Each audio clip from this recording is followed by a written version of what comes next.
можно отнести меня к тем людям, которых называют творческими, вот, потому что действительно мне интересно там, где надо прикладывать фантазию какую-то, да, чтобы это приносило эмоции, радость людям. Вот, сидеть над кропотливой, да, работой, и чтобы в итоге получилось вау, что-то такое, да, вот мне именно это и нравится, да, то есть и моя работа, то есть моя деятельность, да, так скажем, на дому, она дает именно вот такой эффект, да, от чего мне очень приятно на душе, а когда еще отзывы у людей о том, что им все понравилось, там и вкусно, да, там и красиво, да, и ну и все рады были, это вот для меня высшая, наверное, степень, да, награды.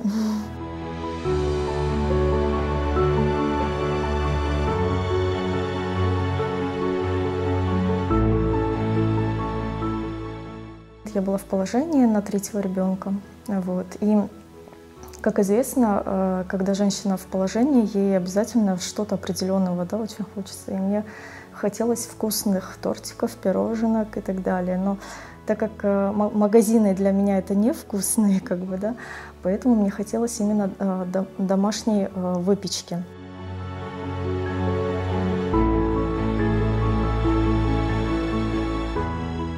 Я укачиваю на ногах ребенка, да, открываю YouTube, да, и смотрю, в общем, как это все делается. И как только ребенок засыпал, да, я шла на кухню и делала это все.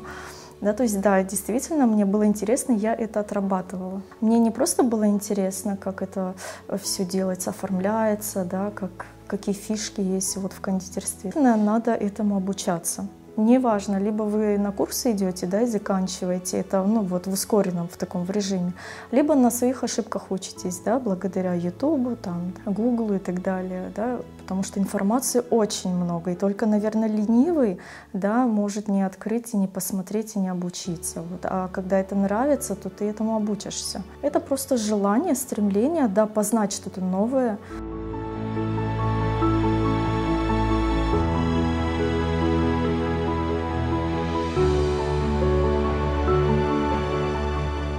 Моя подруга, когда, ну, она замечала, что я пеку, и что у меня это получается, она решила мне заказать, в общем, тортик. На что я сказала, что нет, что для меня это не работа, да, то есть для меня это очень волнительно, ну, ответственность такая, да, на заказ печь.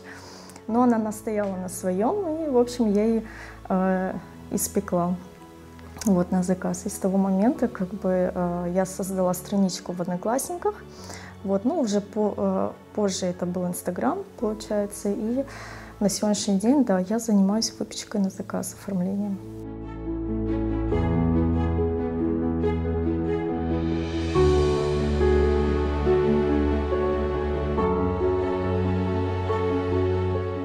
Я за то, чтобы домашняя выпечка, она была действительно из натуральных, свежих, да, продуктов. По минимуму были растительные жиры там, да, чтобы это было действительно сливки, да, а не заменитель, да, какое-то действительно масло, чтобы это было, а не маргарин. Потому что за те деньги, которые ты готовишь этот торт, да, он должен соответствовать этому качеству. Оно должно быть на высоте. И люди это чувствуют. Но не использовать красители кондитер не может, потому что пищевые красители, они необходимы для того, чтобы сделать торт, например, если это детский, ярким, да, каким-то интересным. Поэтому пищевые красители, они есть, но мы берем хорошего качества, да, и используем в малых в количествах.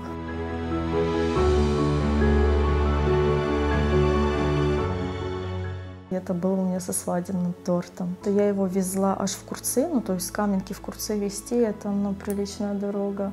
По пути встречались, ну, неровные дороги, да, с ямами, потом полицейские, да, лежачие. И получается в процессе дороги он деформировался, то есть он был в 3 этажа.